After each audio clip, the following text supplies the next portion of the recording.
Hey guys, just wanted to give you a little show and tell on this thing that we've been working on. We've had this growing for about 40 days, and what our initial objective was to be able to solve the problem that some teachers were having when it was getting too dry, where they would have to water too much, or they're worried about having to water over the weekend or over any kind of break. So what we did, we took a Raspberry Pi W0 over here, and it's just a little $10 Raspberry Pi, and it's on a control board that we made up, and it's connected to this peristaltic pump here. And if you look, it takes water from this reservoir that throughout this entire 40-day grow, we've only had to fill up twice.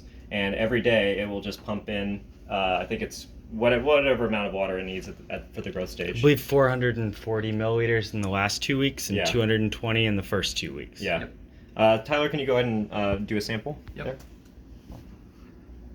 So right now, these are just scheduled every 24-hour period. Yeah. And really, we've had no issues with it overflowing. You know, the tray has remained mostly saturated. Yeah, really, we wanted to not have it ever overflow. Yeah. Was the primary goal, as well as to never allow it to get fully dry to where the media would flow out. And we haven't touched this thing at all besides filling it up. We also have the control of the LED on here because we knew we wanted to get to that. You guys were exploring options with the Pico and stuff, so we figured we might as well get a good set points for those when we have to do our own testing. So Tyler, if you want to go do the random one, just to shows the control. It's Tyler.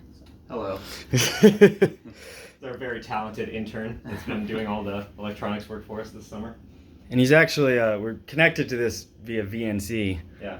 but cron could schedule, you know, and run as an execution method at any period you'd want. Yeah. So. And any of the light experiments you want to have is like, you know, your certain set points where they have to set it to a specific numbers. This can just do it as a script like mode 1, mode 2, whatever you wanted, however you would want to do that. So these are just a bunch of sort of random set points that have been defined that it's cycling through, obviously. Yep. And the last thing that we did on here was the ability to control the fan. So we've been turning the fan off at night just so that it doesn't, you know, drop the humidity too much. Yep, I will run that. You want to cover Yeah. And were we able to get any control of temperature? that? Not in here. We have it on our other unit. And I think it was, you're right, almost not completely nothing when sealed. Back on. And there it is. So Beautiful. that's what we've been working on. Let us know what you think.